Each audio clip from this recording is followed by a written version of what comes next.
Quelque part, Dieu dit au travers du Saint-Esprit, moi je suis prêt à vous utiliser, à agir au travers de vous, et je vous donne même un outil pour vous aider à me laisser la liberté d'agir au milieu de vous et en vous. Cet outil-là, cet élément-là, c'est la maîtrise de soi. Oui. La maîtrise de soi, la tempérance, est justement quelque chose qui nous est donné par le Saint-Esprit pour maîtriser nos émotions. Oui. Bonsoir à toutes et à tous et bienvenue pour cette nouvelle émission de LM en question. Ce soir, je suis avec Daniel. Bonsoir Daniel. Bonsoir Myriam. Et nous allons revenir, comme d'habitude, maintenant on connaît la musique, sur le message de dimanche dernier. C'était donc toujours dans la série Le Chemin, c'est le dernier volet. Et le titre, c'est Le Saint-Esprit, un ami qui veut marcher avec toi. Donc, nous allons revenir sur ce message. Alors, sans plus tarder, sans fioriture, on va passer directement au premier extrait et on revient tout de suite pour les premières questions.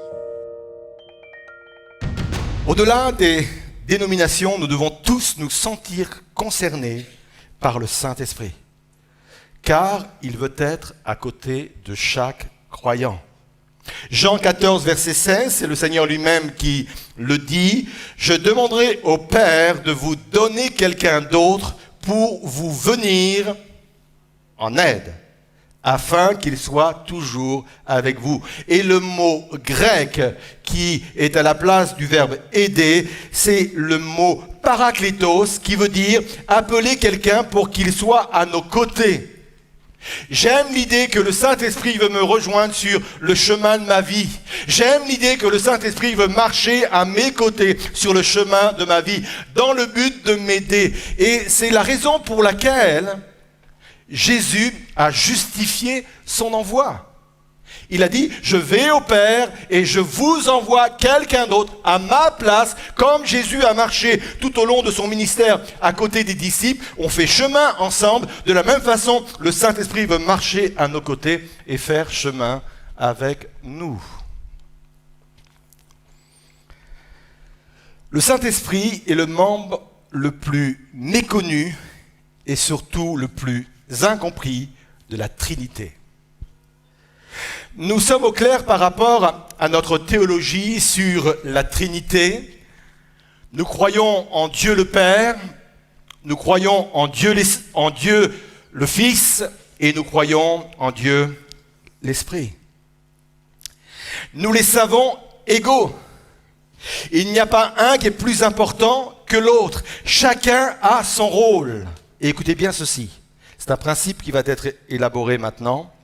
Quand les trois sont considérés au même niveau, quand on laisse les trois exprimer ce qu'ils sont, le miracle de la création a lieu.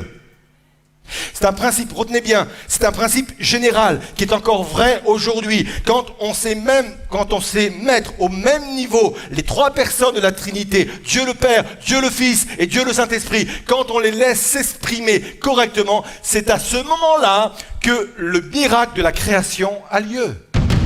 Le titre du premier extrait de ce soir, je l'ai intitulé « La Trinité » pour qu'on puisse axer donc les questions autour de la personne du Saint-Esprit. La première question que j'aurais en fait finalement, même si tu en as parlé un petit peu pendant le message, ce serait de savoir quel est le positionnement en fait du Saint-Esprit dans la Trinité, parce que Jésus avait dit, notamment si on prend la Bible, le Père et moi nous sommes un. Donc, on pourrait se demander, où est le Saint-Esprit dans tout ça? Alors, je vais répondre à la dernière partie de la question parce qu'il faut remettre effectivement les propos de Jésus dans son contexte. On va y revenir après. Après, le positionnement de chaque élément de la Trinité, chaque personne de la Trinité, on peut attribuer au Père celui qui décide, celui qui prend les décisions et qui image aussi la vision vers laquelle il veut aller. On sait que Jésus, c'est la parole faite chair plus tard, nous est-il dit dans le Nouveau Testament. Et le Saint-Esprit, on va dire, c'est l'agent actif, pour résumer, pour vraiment schématiser. Parce que vouloir enfermer Dieu dans des définitions, c'est hyper compliqué, je ne vais pas m'y risquer. Mais en gros, c'est cela, à Dieu la volonté, à Jésus la parole, et au Saint-Esprit l'action, quoi. Encore une fois, d'une façon grossière.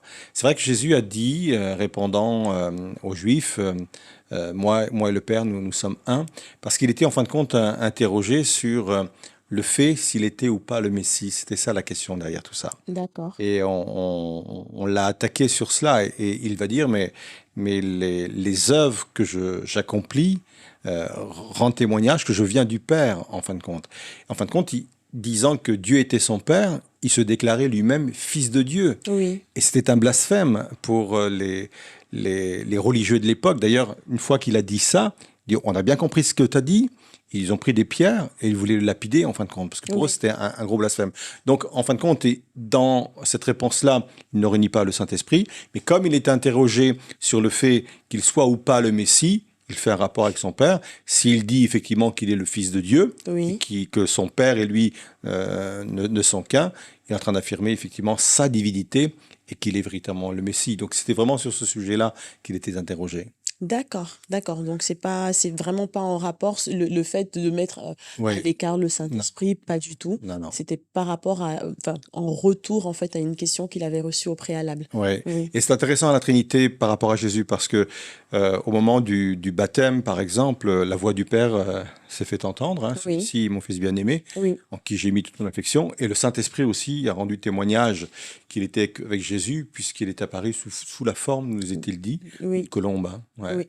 Et tout au long des évangiles, on voit se répéter effectivement cette Trinité, Dieu le Père, Dieu le Fils, Dieu le Saint-Esprit. C'est intéressant. Dans le cas présent, effectivement, c'est un contexte différent. Oui. Et donc toujours dans la même lignée par rapport au positionnement du Saint-Esprit, généralement, notamment dans le Nouveau Testament, on voit essentiellement dès que les prières sont adressées à Dieu, toujours à Dieu le Père, éventuellement par Jésus-Christ, mais toujours à Dieu le Père. Et est-ce que ce serait, je sais pas, un blasphème, quelque chose de mal que de prier ou d'adorer le Saint-Esprit? C'est une très bonne question parce que c'est une question qui est revenue régulièrement concernant est-ce qu'on a le droit de prier le Saint-Esprit ou pas. C'est vrai, tu as raison, dans toute la Bible, à part une exception, mais on va y revenir après, dans toute la Bible, il n'y a aucun exemple où on voit des personnes prier le Saint-Esprit. Oui. Mais ce n'est pas parce qu'il n'y a pas d'exemple qu'il ne faut pas le faire. C'est vrai que dans l'Ancien Testament, il est toujours question de s'adresser à Dieu, à l'Éternel. Et dans le Nouveau Testament, là où la Trinité, quelque part, est dévoilée, hein, même si le mot Trinité n'existe pas, mais le principe de la Trinité est visible. Et c'est vrai que là, on s'adresse au Père, parfois à Jésus, 2 ou 3 fois dans le Nouveau Testament, mais pas plus. Donc ça, c'est une réalité. Une fois, dans l'Ancien Testament, dans Ézéchiel, par exemple, quand il était dans la vallée des ossements desséchés, il pose la question, mais est-ce que ces os vont pouvoir revivre? Et l'Éternel dit, adresse-toi à l'Esprit. Il va prier, vent, souffle des 4 vents, Esprit, souffle des 4 vents, pour que la vie vienne. C'est la seule fois où on voit où il s'adresse au Saint-Esprit. Alors, le résumé un peu de tout cela, donc je répète, ce n'est pas parce que on ne voit pas d'exemple qu'on ne doit pas le faire.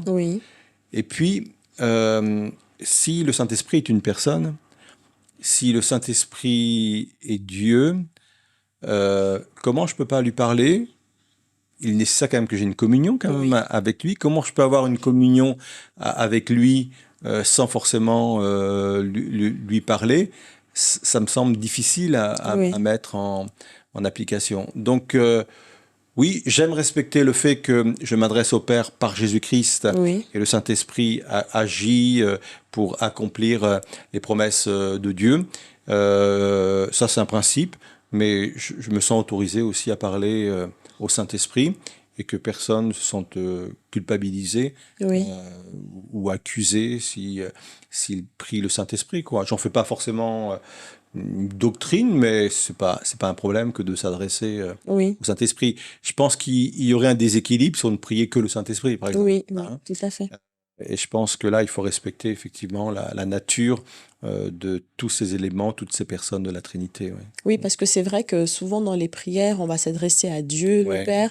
On va dire oui, envoie ton esprit. Enfin, C'est ça. donc moi, la grosse interrogation que j'avais par rapport à ça, c'était de se dire, mais si le Saint-Esprit est en nous, si le Saint-Esprit est Dieu, pourquoi ne pas s'adresser directement à lui et de dire à Dieu d'envoyer son esprit? Donc c'était un petit peu ça, mais c'est vrai que oui, il n'y a pas Non, de règles il n'y a particulières. pas de rivalité entre les trois. Des fois, c'est même intellectuellement, hein, c'est que c'est compliqué Oui, de c'est vrai. comprendre la Trinité 3 en 1, quoi. C'est hyper compliqué, ça dépasse notre intelligence, ça dépasse même l'esprit rationnel, hein. Mais c'est une réalité, on la prend telle que la Bible nous la présente, cette réalité-là. Et voilà, voilà. Oui, ils ne sont pas en opposition. Il faut donner à chacun ce pourquoi il nous a été donné. Oui. Et puis, si on peut prier le Saint-Esprit parce qu'on en a envie, pourquoi pas, c'est pas un péché. Oui, d'accord, merci. Et donc tout à l'heure, en fait, tu évoquais justement le moment où Jésus a été baptisé et il y a eu donc le Saint-Esprit apparu sous forme de colombe et puis Dieu qui a parlé. Ma question là, donc du coup, c'est le fait que tu disais quand les trois sont considérés, quand les trois sont réunis au même niveau, le miracle de la création a lieu. Donc là, en ce qui concerne par exemple le baptême de Jésus, quelle est la création qui a eu lieu? Et puis qu'est-ce que ça implique en fait? Qu'est-ce que ça signifie concrètement ça? Oui. Alors, bien sûr, je partais du principe premier, hein, le jour de la création de la terre, du monde. En fin de compte, on a vu les trois en action et quelque part, c'est un principe que Dieu a élaboré. Quand je parle de création, c'est la création de toutes sortes de choses, d'un monde nouveau, c'est la création de nouvelles pensées, c'est la création de nouvelles actions, c'est le miracle de la nouvelle création. Quand on vit la conversion, derrière le mot création, il y a toute la créativité qui est nécessaire de s'exprimer dans le royaume de Dieu et qui vient de Dieu. C'est cela que je mettais dans le mot création. Pour moi, premièrement, il faut être très au clair par rapport à la théologie de ce qu'on appelle la Trinité, même si, encore une fois, le mot Trinité n'est pas dans la Bible. Et il faut considérer que chaque personne est Dieu, quoi. Dieu le Père, Dieu le Fils, Dieu le Saint-Esprit. Pour moi, déjà, ça, c'est important. Les respecter dans ce qu'ils sont et les laisser s'exprimer dans ce qu'ils sont également. Et quand on a la théologie qui va avec, quand on a la foi qui va avec dans ces trois personnes de la Trinité, quand on respecte autant Dieu le Père, Dieu le Fils et Dieu le Saint-Esprit, pour moi, c'est ça, considérer le Saint-Esprit, considérer l'ensemble des personnes qui forment la Trinité. C'est quand on les considère que l'œuvre peut se faire et peut s'accomplir, une œuvre de création extraordinaire dans des vies, par des changements de vie, par toute cette créativité dont je parlais tout de suite, quoi. Oui, vivre finalement un renouveau de manière perpétuelle dans notre vie. Oui, tout à fait. D'accord. Tout à fait. D'accord, très bien. Je te remercie, Daniel. Alors, donc là, nous allons passer à l'extrait suivant que j'ai intitulé « Pourquoi la Pentecôte ?» D'ailleurs, on pourrait dire finalement quelle était la finalité. Donc, on revient tout à l'heure après le deuxième extrait.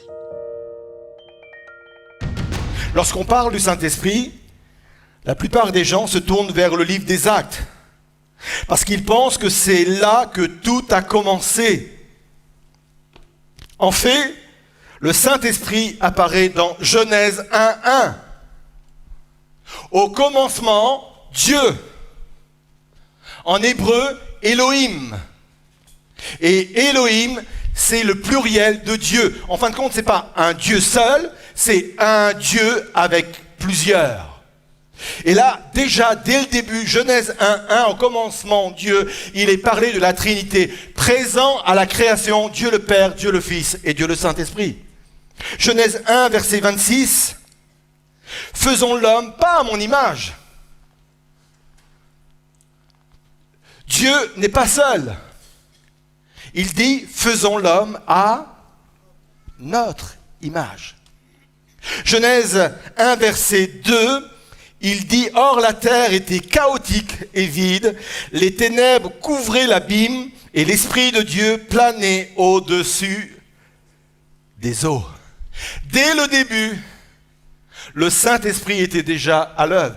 Dès le début, avant la création, le Saint-Esprit était déjà agissant. Pour qu'il y ait création, il faut donc que les trois soient considérés et puissent s'exprimer dans ce qu'ils sont. Alors, je vais commencer en fait par lire un petit passage de la Bible et ensuite te poser la question qui est en relation avec cela. Donc, c'est dans le livre des Nombres, chapitre 11, à partir du verset 25. « L'Éternel descendit dans la nuée et parla à Moïse. Il prit de l'esprit qui était sur lui et le mit sur les 70 anciens. Dès que l'esprit reposa sur eux, ceux-ci prophétisèrent, mais ce ne fut que momentané. Il y eut 2 hommes, l'un appelé Eldad et l'autre Médad, qui étaient restés dans le camp et sur lesquels l'esprit reposa. En effet, ils figuraient sur la liste, mais ils ne s'étaient pas rendus à la tente et ils prophétisèrent dans le camp. » Donc, dans ce passage, on voit que finalement, donc, on dit l'Esprit de Dieu qui était sur Moïse va être également donc répandu sur 70 personnes, 70 anciens, déjà, donc, que représente cet événement? Et ensuite, est-ce qu'il y a un lien avec l'effusion de l'Esprit qui a été opérée des années plus tard, des siècles plus tard, en fait? Alors, c'est le même esprit, hein? Oui. L'esprit de l'Ancien Testament et l'esprit du Nouveau Testament, c'est le même. C'est Dieu, le Saint-Esprit. Mais il n'avait pas la même façon d'agir dans l'Ancien que dans le Nouveau. Oui. L'Ancien, il ne reposait pas sur tout le monde. Il reposait sur des rois, sur des prophètes, des hommes de Dieu, comme on le voit maintenant, pour les équiper pour des missions particulières, des enjeux particuliers, des miracles particuliers. Bref, c'était d'une façon ponctuelle, des personnes choisies et surtout pas tous, même des gens qui étaient pieux, qui aimaient Dieu, l'Esprit de Dieu dans l'Ancien Testament ne reposait pas forcément sur eux. Ça, c'est le premier élément. Deuxièmement, le Saint-Esprit n'habitait pas en eux, contrairement à la Nouvelle Alliance.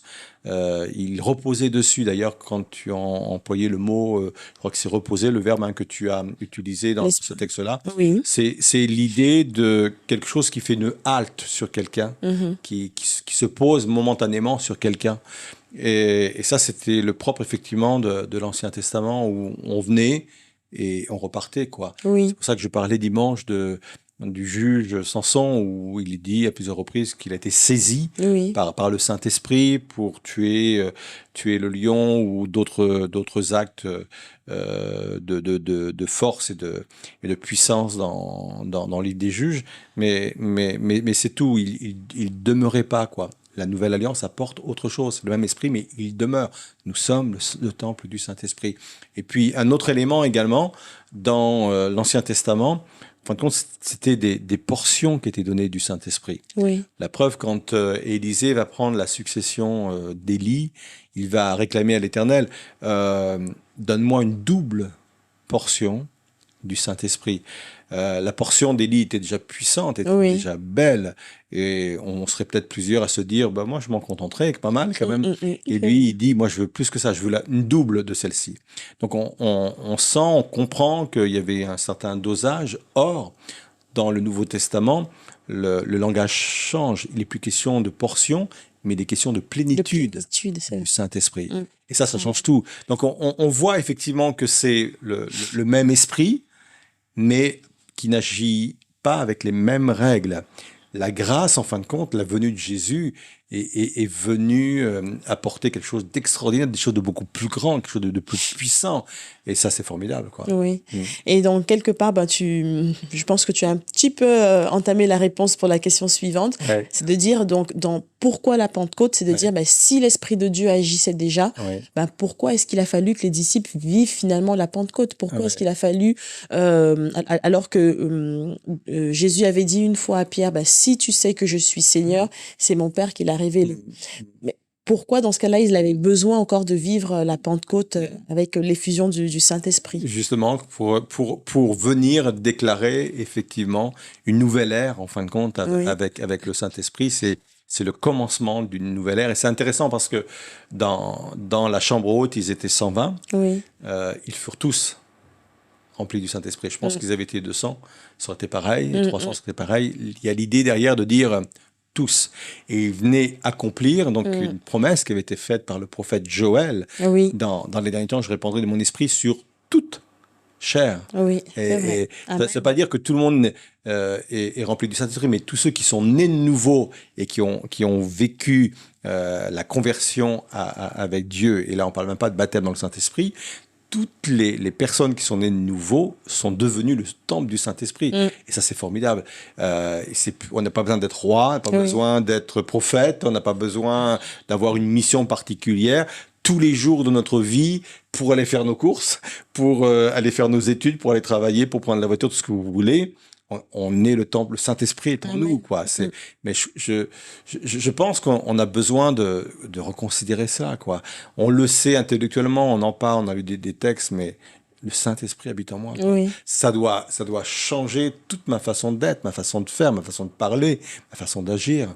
Ça doit me donner une assurance extraordinaire. Prendre conscience que je suis le temple du Saint-Esprit. Et la Pentecôte, donc dans Acte 2, est venue apporter cette nouvelle dimension, quoi. Elle est extraordinaire. Oui, comme tu disais, donc avoir cette dimension de puissance en nous, mais également de respect finalement. On est en permanence quand même avec le Saint-Esprit, en communion avec lui.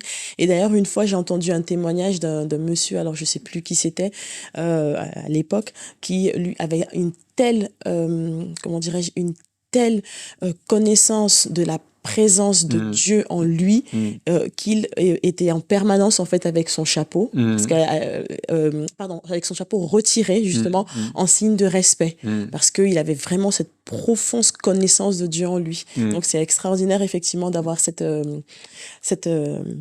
connaissance-là. Ah ouais. Et c'est pour ça que la révélation de ce que tu viens de partager est extrêmement important, parce que le fait de considérer cela change notre comportement. Je prends un exemple très simple. Si un jour, c'est un exemple, tu me donnes 10 000 euros. C'est un exemple. Hein. Oh. 10 000 euros.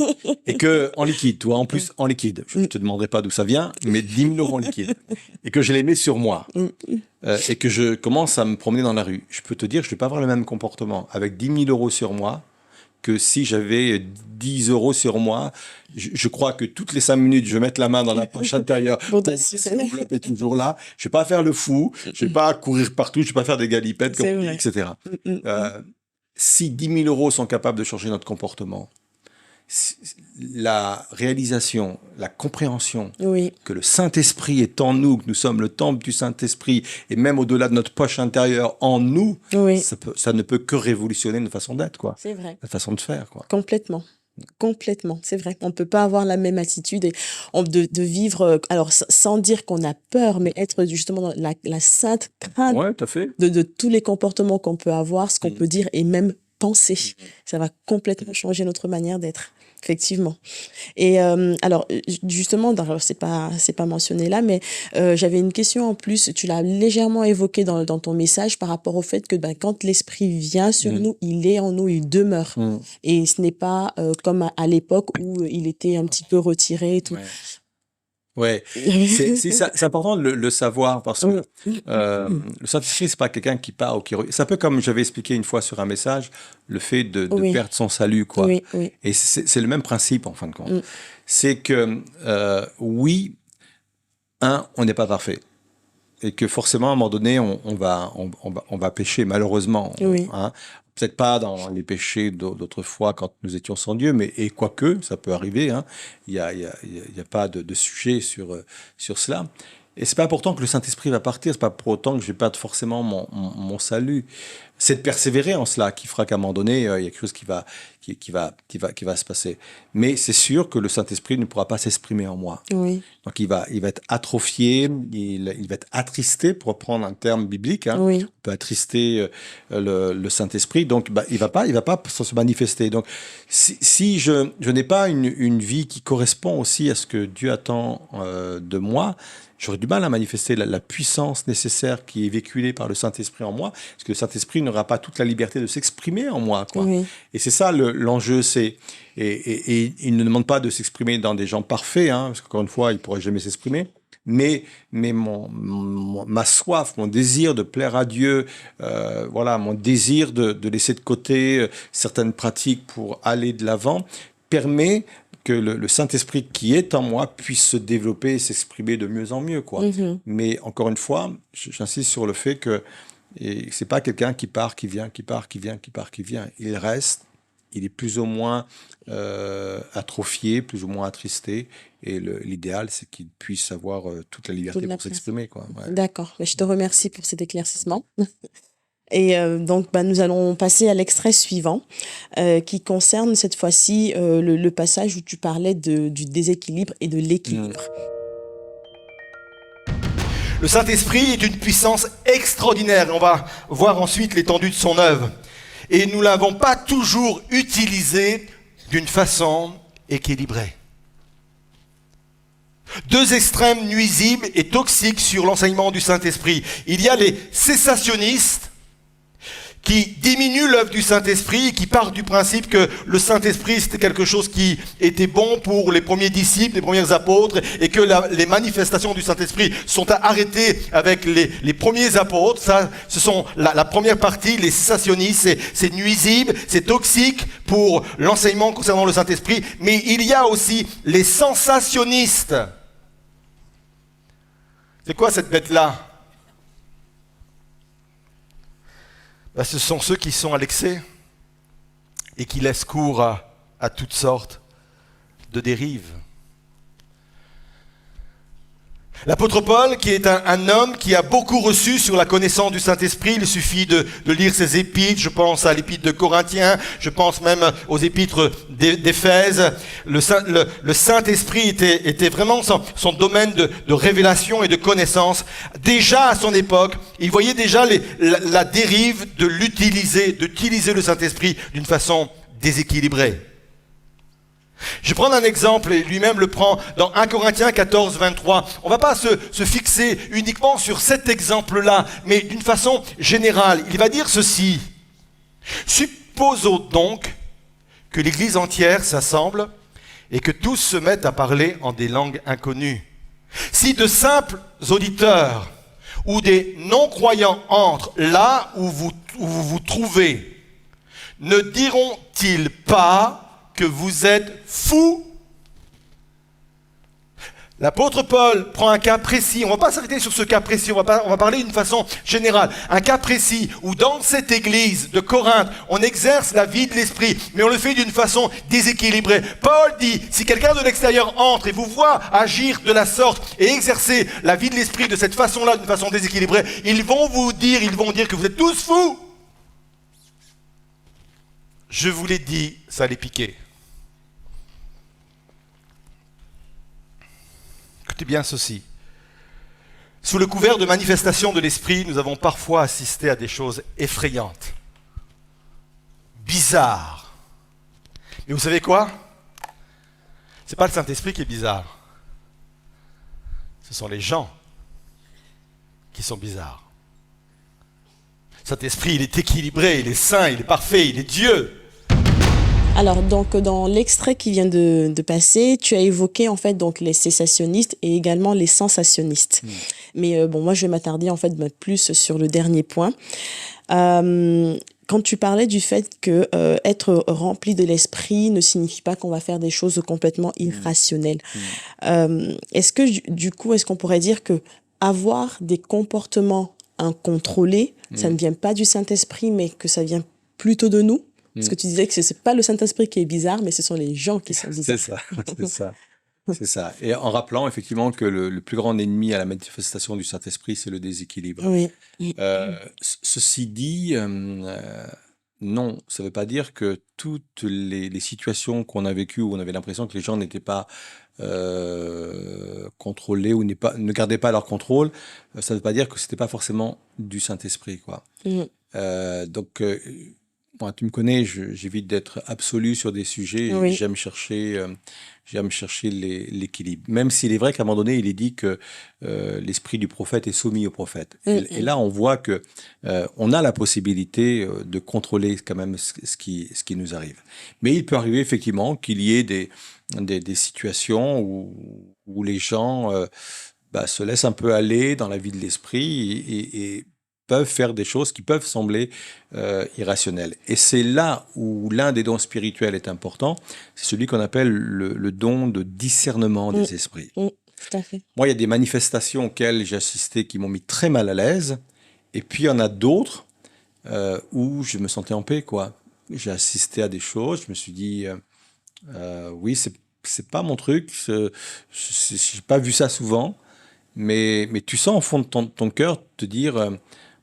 mais tu sens quand même que derrière, il y a quelque chose qui se produit, quoi, de l'œuvre de l'esprit.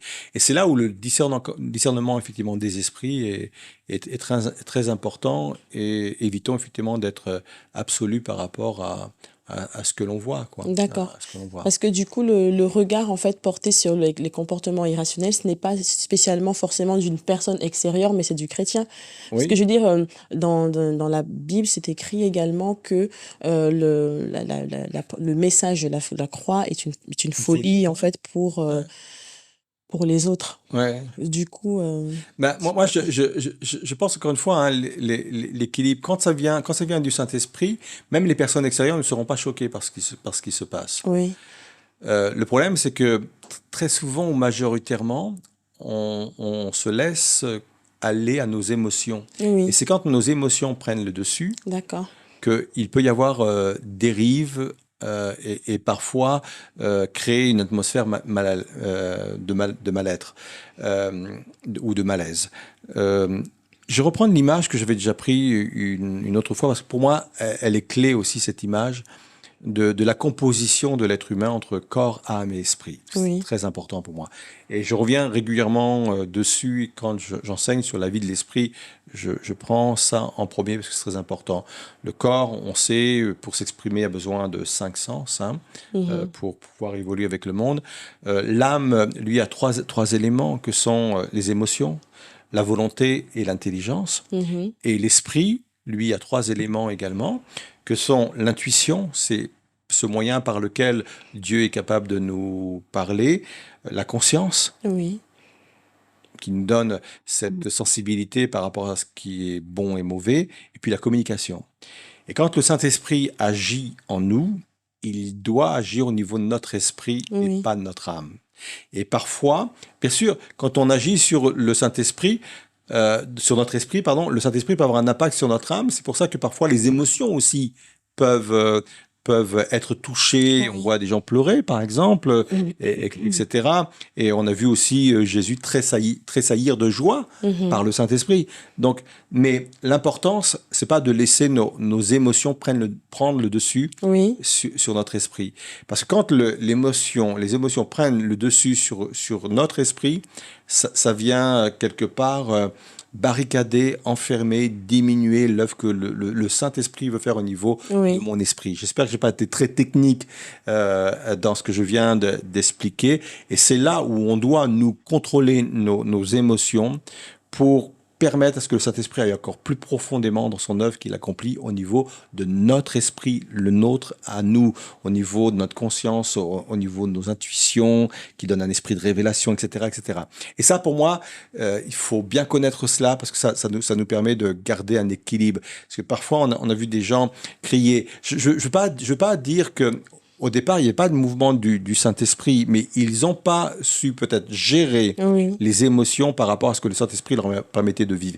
Et le fait de se laisser aller au débordement d'émotions ça vient contrôler le Saint-Esprit. Ça vient diminuer l'œuvre du Saint-Esprit. Oui. Et c'est dommage. Et non seulement ça vient contrôler et diminuer l'œuvre du Saint-Esprit, et en plus, ça met un froid par rapport aux personnes qui sont autour, qui, elles, peuvent se crisper carrément par rapport à la vie de l'esprit d'une façon générale. Donc c'est là où il faut être vraiment très vigilant.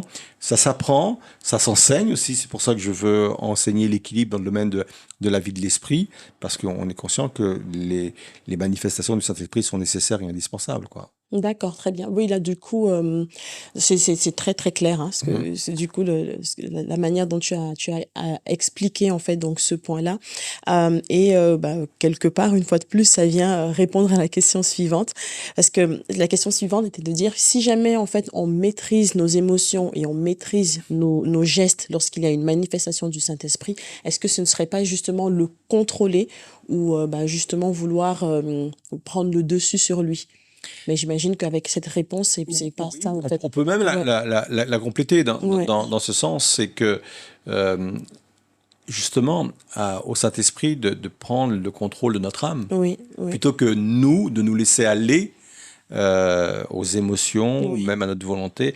Et c'est ça le sujet. C'est que moi, je veux calmer mes propres émotions pour que ce soit le Saint-Esprit lui-même qui prenne possession de mes émotions.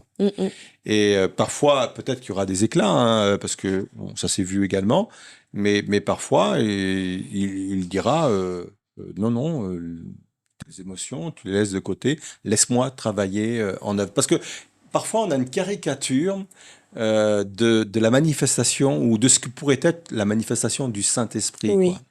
Caricature. Mais moi, j'aime l'idée que le Saint-Esprit agit d'une façon invisible, quoi. Quand Jésus était confronté à la femme adultère, et puis à un moment donné, il y a des accusateurs qui étaient là, et ils voulaient tous la lapider, et Jésus va lancer cette phrase formidable que celui qui est sans péché jette le premier pierre, puis il s'assoit, il crie par terre à 2 reprises, il a fait ça. Et là, il se passe rien, il y a un silence, quoi. Et ils partent tous un à un, mais c'est une manifestation du Saint-Esprit extraordinaire qui est en train de se produire. Il se passe rien, il y a, à mon avis, il y a un silence de mort, entre guillemets, mais dans la vie des gens, des accusateurs, ceux peut-être qui avaient déjà des pierres entre les mains et qui étaient prêts à jeter, mais ils ont été repris, nous dit la Bible, dans leur conscience, quoi.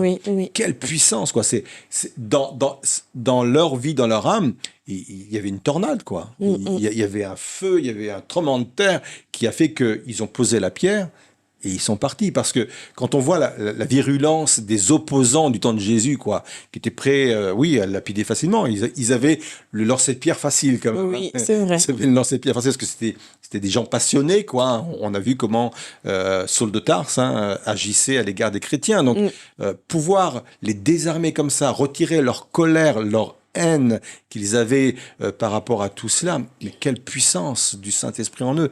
Mais il n'y a pas eu de cri, il n'y a pas eu tout cela. Donc je pense qu'il faut sortir de cette caricature de dire oui, pour qu'il y ait manifestation de la puissance du Saint-Esprit, il faut voir les murs trembler, quoi. Non, le Saint-Esprit agit aussi dans des murmures doux et légers, comme pour Élie. Comme pour Élie à l'époque, oui. Effectivement, oui. Effectivement. Et en fait, donc, quel est l'impact dans la marche chrétienne lorsqu'on considère que les manifestations de l'esprit se sont arrêtées? Donc là, je reviens en fait sur les cessationnistes, du coup, par rapport, on va dire, à leur pensée. Donc, en d'autres termes, ce serait de dire quels sont les bienfaits des dons du Saint-Esprit. Oui. Alors, c'est sûr c'est se priver, en fin de compte, c'est se priver de tout le ministère du Saint-Esprit, quoi. Et on a commencé à en citer, je crois, 7 dimanches, l'étendue de son œuvre, mais l'étendue de son œuvre va au-delà, immense, en fait. au-delà de tout ça. Et quand on pense que les dons spirituels, entre autres, je pense qu'on aura l'occasion de revenir plus tard sur les dons spirituels, quand je reviendrai sur ce sujet de cette thématique du Saint-Esprit, et on se prive de cela, quand on pense qu'effectivement que les dons spirituels, c'était simplement pour les premiers chrétiens, on se prive de toute la puissance, la manifestation du ministère dans toute sa grandeur du Saint-Esprit. Et c'est une pauvreté, en fin de compte. Et puis, on est bancal dans sa foi, parce que, pour moi, une foi équilibrée, je prenais l'exemple Monsieur 3 points que je suis, d'une table à 3 pieds, parce qu'au moins, ça, à 3 pieds, ça bougera jamais, quoi. On sait que l'équilibre est là. 4 pieds, il y a toujours un qui est plus court que l'autre et c'est bancal, que 3 pieds, c'est bien. Eh bien, là, ma foi, pour qu'elle soit pas bancale, il faut que je mette au même niveau Dieu le Père, Dieu le Fils et Dieu le Saint-Esprit. L'œuvre du Père dans tout ce qu'il a accompli, quoi. Et la révélation du Père est importante, hein. La révélation de Jésus comme Fils de Dieu est extrêmement importante, parce que même pour bon salut, hein, dit la Bible, et la révélation du Saint-Esprit en tant que ministère est importante. Donc, si on atrophie un de ses pieds, un de ses piliers, même pour dire, notre foi est bancale. Donc, c'est se priver de tout cela, en fin de compte, quand on réduit l'œuvre du Saint-Esprit. Et c'est dommage. Je dis pas qu'on perd notre salut. Je dis pas que c'est pas des personnes de foi, des frères et sœurs en Christ, mais il leur manque quelque chose, quoi. Il leur manque quelque chose. Une dimension particulière. Une dimension particulière. Et on le dit pas dans un esprit de supériorité. Nous, on a la vérité, on sait tout. Non, mais on le dit avec dommage, quoi. Dommage. Il y a une dimension, une découverte à faire dans ce domaine-là. Allez-y, chiche, on y va ensemble, quoi. C'est ça l'idée derrière. Gloire à Dieu. Gloire à Dieu. D'accord, merci Daniel. Donc là, nous allons aborder le dernier point qui concerne justement le dernier point que tu as abordé, permettre au Saint-Esprit de prendre plus de place. Comment permettre au Saint-Esprit de prendre plus de place en moi? 2 réponses rapides. Premièrement, par une prise de conscience. 1 Corinthiens 6, verset 19, il est dit ceci: « Ignorez-vous que votre corps est le temple du Saint-Esprit qui vous a été donné par Dieu et qui maintenant demeure en vous. » Et quand l'apôtre Paul pose cette question, « Ignorez-vous », il ne fait pas référence à une défaillance d'enseignement. Il n'est pas en train de dire, mais comment ça, on ne vous a pas appris cela? Non, non, il fait allusion à un blocage spirituel, à peut-être un manque de considération. Ignorez-vous. C'est important que vous fassiez l'effort de comprendre et de réaliser que vous êtes le temple du Saint-Esprit et que le Saint-Esprit habite en vous. Écoutez bien ceci, un principe extrêmement important. Rien que le fait de savoir et de réaliser que le Saint-Esprit est en nous active son œuvre en nous. Je vais répéter parce que c'est important. Rien que le fait de savoir et de réaliser que le Saint-Esprit est en nous active son œuvre en nous. Il y a de nombreuses choses qui se saisissent rien que par le fait de les réaliser, de les considérer. Je vais mettre un autre exemple devant vous. Romains 6, verset 11. « Ainsi, vous aussi, considérez-vous comme morts pour le péché et comme vivants pour Dieu dans l'union avec Jésus-Christ. » C'est le même principe. Je ne veux pas ignorer cette réalité. Il y a des choses que je dois recevoir par révélation. Seigneur, je veux vraiment porter de la considération à ces choses-là. Et c'est pour cela que l'apôtre Paul va dire dans l'épître aux Éphésiens, il parle de l'église d'Éphèse, il dit, je passe beaucoup de temps à prier pour vous, afin que Dieu illumine les yeux de vos cœurs, afin que vous compreniez l'espérance qui est attachée à votre appel. Et c'est de cela dont il est question. C'est qu'à un moment donné, je veux réaliser, Seigneur, aide-moi à réaliser, je ne suis pas n'importe qui, je suis le temple du Saint-Esprit et que l'Esprit habite en moi. Donne-moi de réaliser cela. Et s'il y a un blocage spirituel, Seigneur, ôte-le de ma vie.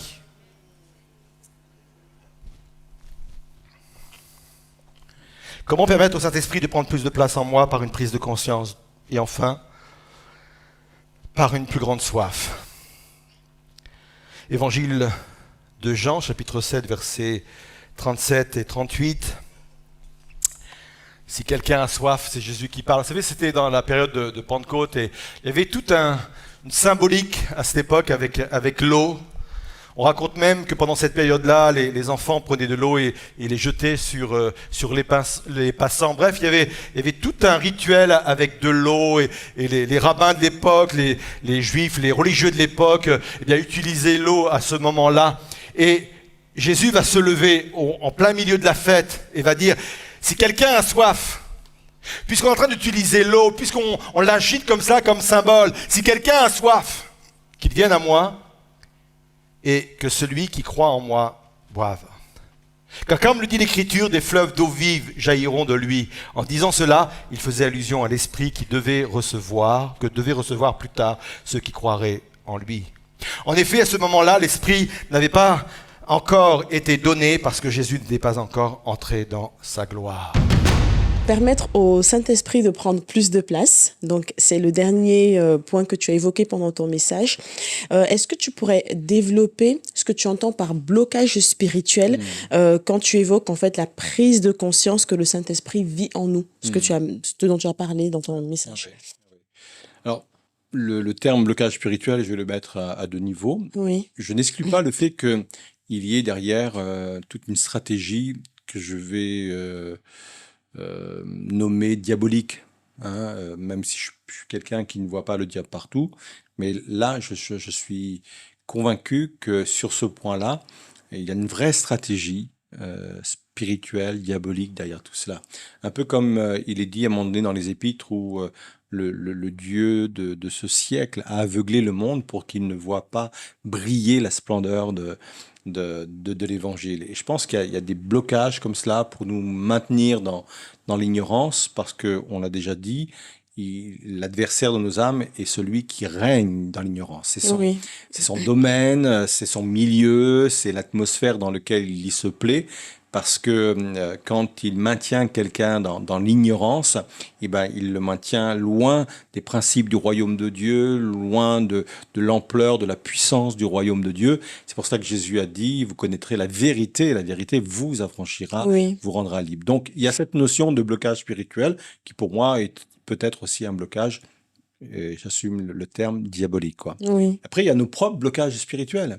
Je parlais dimanche de ceux qui aujourd'hui ne veulent plus entendre parler de la vie de l'esprit parce qu'ils ont assisté à des dérives complètes. Et ces personnes sont plus nombreuses qu'on le pense. Oui.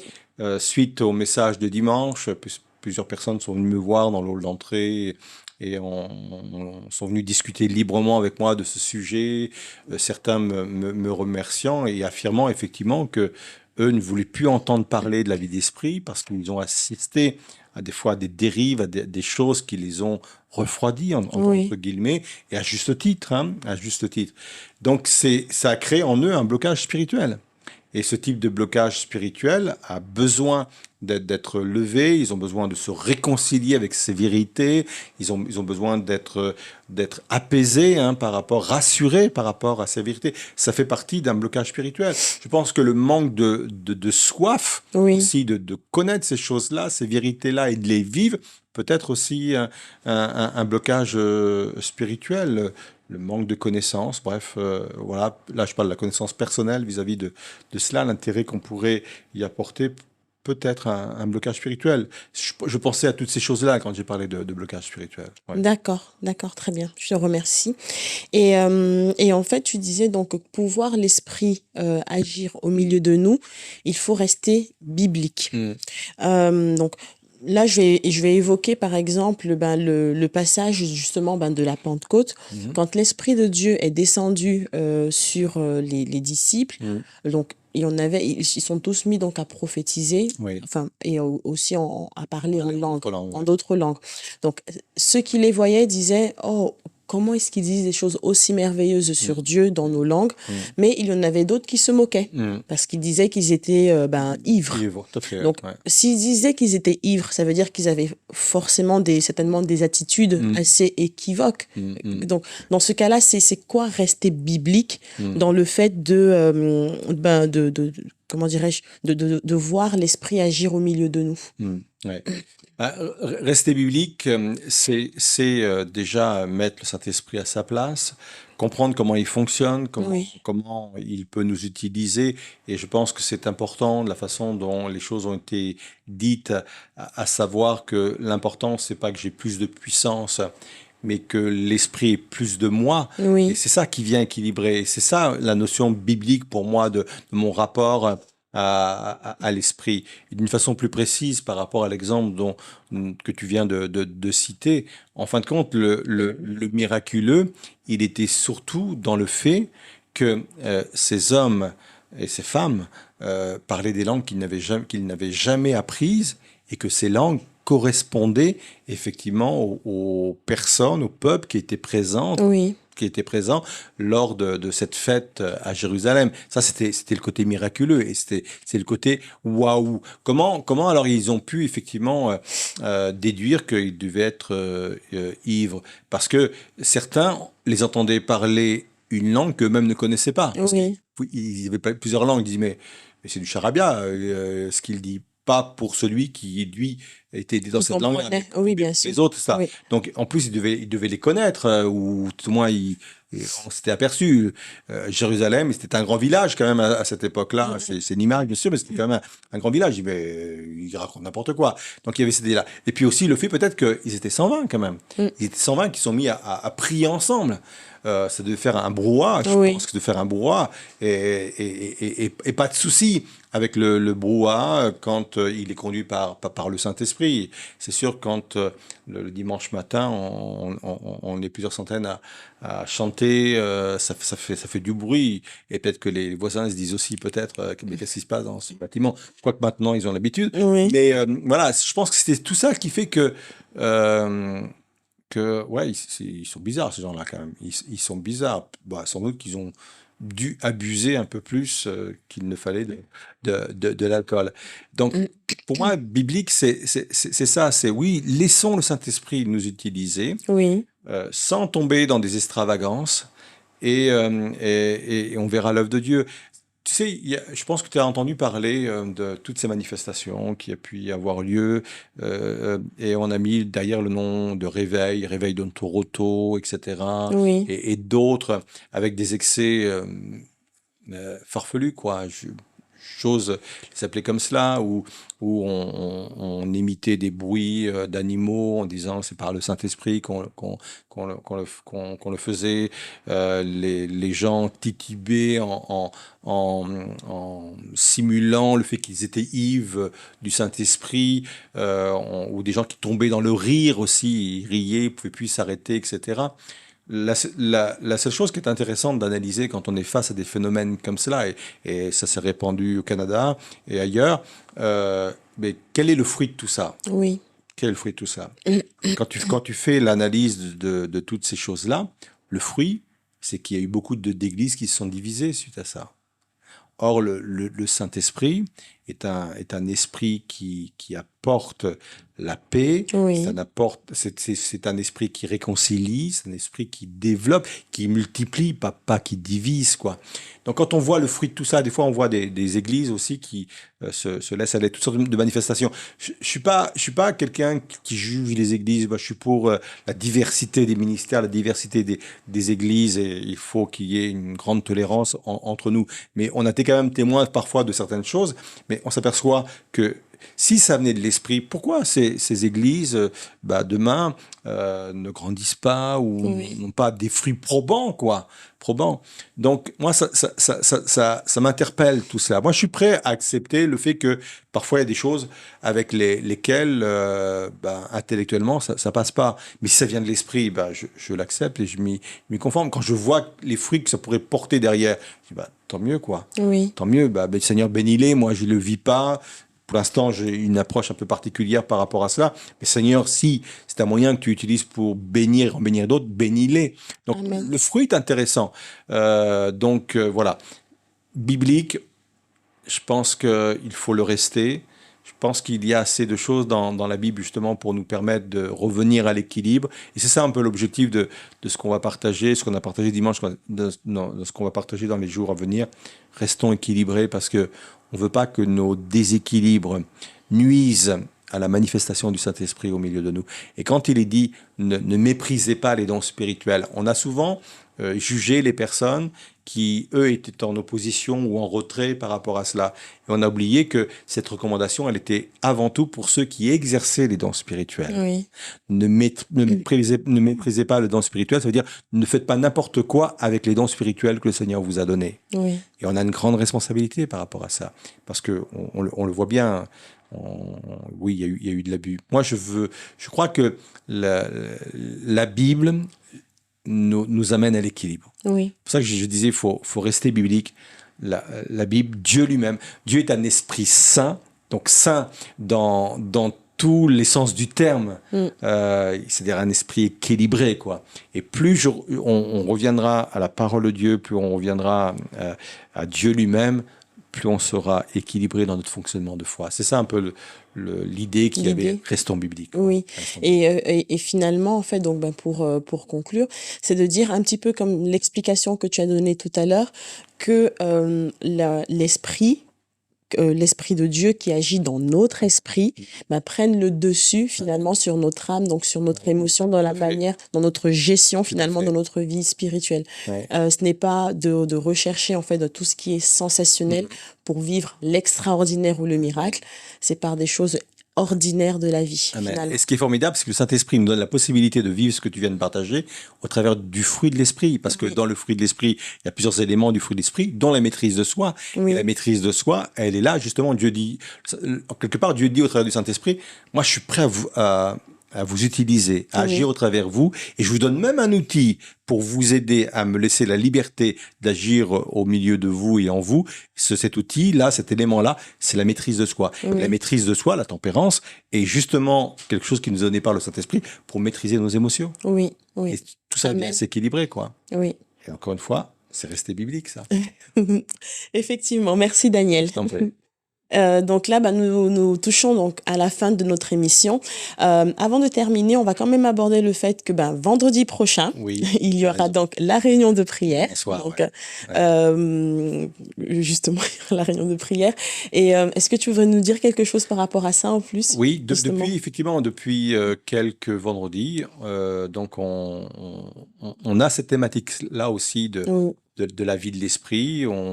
Les intervenants, on est 2 ou 3, ces interventions de 10 minutes à peu près à chaque fois, s'orientent vers cette thématique de la vie de l'esprit parce qu'on trouve que c'est important de revenir vers la vie de l'esprit.